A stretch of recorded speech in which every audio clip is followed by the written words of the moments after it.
Bismillah. Contoh soal berdasarkan kisi-kisi. Benda di bawah ini yang tidak dapat digunakan sebagai alat ukur satuan luas tidak baku adalah titik-titik.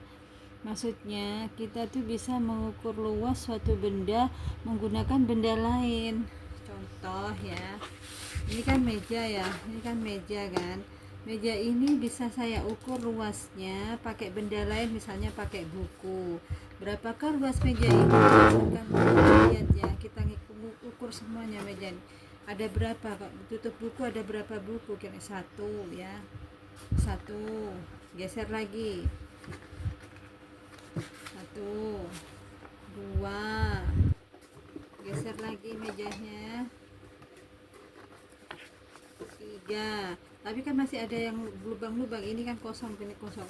Tapi bisa dibilang meja ini luasnya kira-kira 3 luas buku. Jadi mengukurnya itu, menghitung luasnya pakai luas benda lain.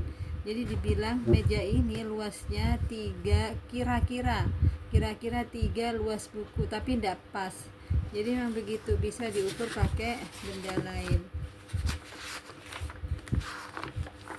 Yang nggak bisa itu kalau pakai uang koin, karena uang koin itu kan bulat-bulat ya, tidak bisa rapet-rapet. Nah, jadi alat di bawah ini tidak biasa digunakan untuk alat ukur satuan luas, misalkan untuk uang koin. Karena kalau misalkan buku ini, berapa luasnya buku ini, berapa uang koin ditempel-tempel, tapi kan masih banyak ini celah-celahnya ya. Tapi kalau pakai kertas origami kemungkinan kan bisa tertutup rapat. Taruh sini origaminya, taruh sini. Nempelnya origami itu berapa itu loh. Itu namanya mengukur luas benda menggunakan satuan luas tidak baku. Enggak bisa tuh pakai uang koin, enggak bisa. Sekarang ini, Nino mengukur luas permukaan meja belajarnya menggunakan kertas origami. Jika permukaan meja tertutup tepat 20 lembar kertas origami, jadi meja ini diukur, ternyata kalau ditumpuk tuh, misalkan ini meja diukur pakai origami, ternyata ditumpuk-tumpuk tuh ada 20 lembar origami tepat tanpa ada celah. Ya, tanpa ada celah, maka luas meja ini disebut 20 satuan luas kertas origami. Jawabannya yang A.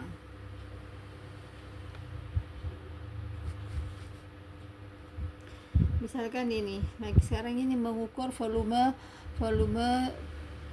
zat cair menggunakan satuan tidak baku. Misalkan ini gelas, ini apa ya, misalkan ya, botol besar, ini gelas cangkir.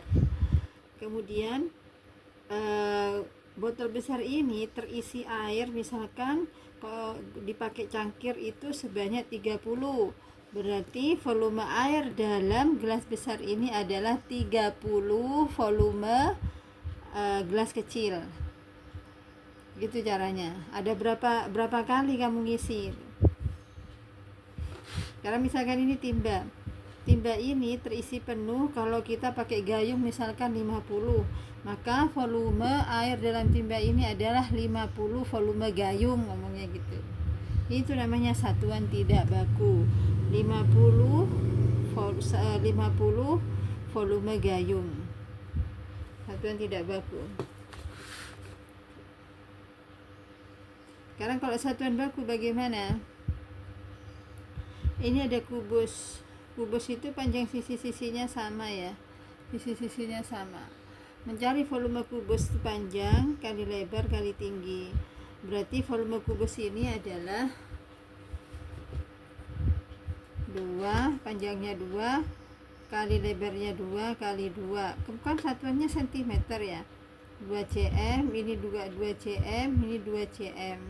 Maka volumenya adalah 2 kali 2 kali 2. 2 kali 2 4, 4 kali 2 8, 8 cm-nya karena ada 3 kan, 1 2 3 cm pangkat 3 atau 8 cm kubik volumenya kubus ini. Kalau misalkan ini panjangnya misalkan 2 meter, lebarnya 2 meter, tingginya 2 meter, berapakah volumenya? 2 meter kali 2 meter kali 2 meter, maka volumenya 8 meter kubik. Tergantung satuannya ini ya. Kalau satuannya cm ya ganti cm, kalau meter ya pakai meter. Sekarang konversi. Konversi itu artinya merubah satuan luas ke satuan luas yang lain. 1 liter air itu sama dengan 1000 ml. Kalau 2 liter air 2000 ml. Kalau 3,5 liter air 3500 ml.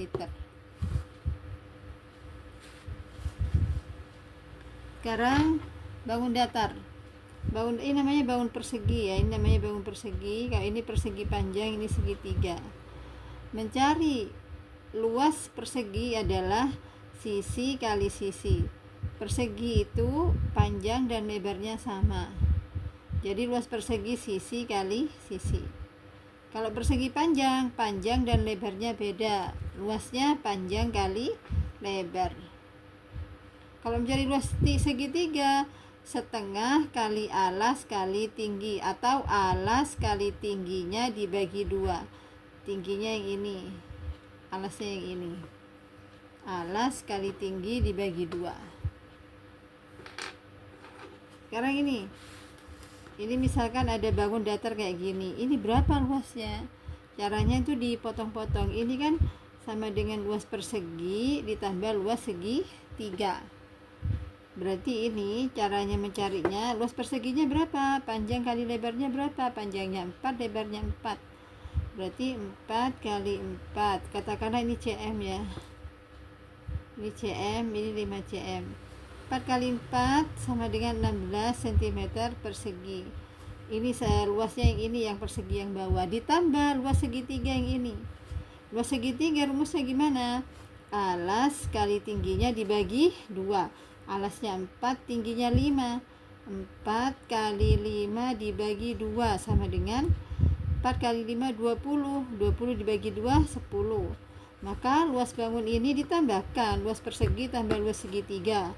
Luas perseginya 16 ditambah luas segitiganya 10, kalau dijumlah 26 cm persegi luas bangun yang ini.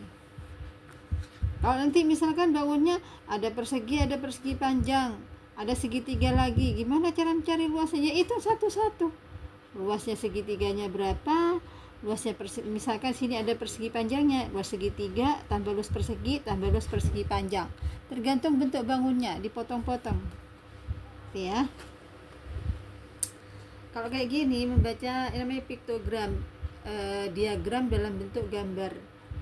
Ini nilainya 50, banyaknya siswa dilambangkan dengan 1 orang. Tapi lihat, ini mewakili 2 orang. Berarti dari sini cara membacanya, yang nilainya 50 adalah karena ini dikasih lambang 1 sama dengan 2 orang. Karena ini artinya 2 orang. Yang nilainya 60 adalah karena ini ada 3, berarti 3 kali 2, 6 orang atau 6 siswa. Yang nilainya 70, karena ada 4 gambar beginian, berarti 4 kali 2, 8 orang. Dari gambar ini berapa nilai yang paling banyak dari siswa itu, nilainya yang paling banyak, nilai berapa? Dari sini adalah yang paling banyak tuh nilainya 80. Berapa orang yang nilainya 80? Ya hitung 1, 2, 3, 4, 5, 6. Ini kan ada 6 lambang gini, padahal 1 ini artinya 2, berarti 6 kali 2 12 orang, nilainya 80. Yang nilainya paling sedikit dapat nilai berapa? Paling sedikit dapat nilai 50, yaitu cuma 2 orang. Modus dari gambar ini, modus adalah nilai yang paling banyak muncul. Yang paling banyak itu nilainya adalah 80. Kenapa? Karena yang mendapat nilai 80 sebanyak itu 2, 3, 4, 5, 6. 6 kali 2, 12, sebanyak 12 orang. Itu namanya modus. Modusnya adalah 80. Sekarang kalau kayak gini, ini ada semangka, kemudian ini terjual. Ini nama buahnya, ada semangka, apel, jeruk, pisang, nanas. Cara membaca diagram batang ini, lihat semangka itu terjualnya itu 10. Apel terjualnya itu, lihat lurusnya ini 5. Jeruk terjualnya itu 15. Pisang terjualnya itu 25. Nanas terjualnya itu 5. Dari gambar ini, buah apa yang paling laris, yang paling banyak terjual adalah buah pisang. Berapa yang terjual pisangnya? 25. Yang paling sedikit terjual apa? Apel dan nanas. Kenapa? Karena apel itu terjualnya cuma 5 dan nanas juga cuma 5. Berarti dalam misalkan ini gambar diagram selama 1 bulan misalkan ya, atau selama 1 minggu. Berarti selama 1 minggu itu berapa buah terjual? Hitung. Semangka terjual 10, apel terjual 5, 10 sama 5 15 sudah ya. Jeruk terjual 15, 15 sama 15 30. Pisang terjual 25, tadi 30 sama 25 55. Nanas terjual 5, berarti 55 tambah 5 60. Banyaknya buah yang paling banyak, paling laris apa? Tadi pisang. Modus itu yang paling banyak muncul. Modusnya adalah pisang yang paling banyak muncul. Paham ya, Pis ya?